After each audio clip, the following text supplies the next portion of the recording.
దరిద్రంతో బాధపడుతున్న వాళ్ళని, వాళ్ళ పాపాన్ని తీసేసి లక్ష్మీ కటాక్షాన్ని కల్పించడం కోసం వచ్చింది దీపావళి తిథి. రెండవది, మనం ఈశ్వరుడు ఎలా బ్రతకద్దని చెప్పాడో అలాంటి పనులు ప్రతిరోజు చాలా చేస్తుంటాం. ఈశ్వరుడు ఎలా బ్రతకమన్నాడో ఆ పనులు తక్కువ చేస్తాం. అప్పుడు అవన్నీ పాపములే కదా. నేను ఇప్పుడు కనీసం ఈశ్వర నిజమే, నేను సూర్యోదయంకి ముందు లేవాలి, లేవట్లేదు. అసలు సంధ్య వేళ పడుకోకూడదు, పడుకుంటున్నాను. ఇంట్లో దీపం పెట్టకుండా ఇల్లు తాళం వేయకూడదు, ఎక్కడికి వెళ్ళకూడదు, ఊళ్ళు వెళ్ళిపోతున్నాను తాళం పెట్టి. ఈశ్వరుడికి నైవేద్యం లేదు. ఇవన్నీ దోషాలా కావా? ఇవన్నీ దోషాలే. మరి ఈ దోషాలన్నీ ఎలా పోతాయి? జీవుడికి పాపం పడిపోలే ఖాతాలో.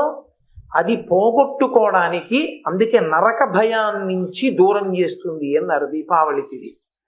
ఈ పాపం నుంచి విముక్తం చేస్తుంది. అంటే ప్రతి ఏడాది తప్పులు చేసేసి దీపావళి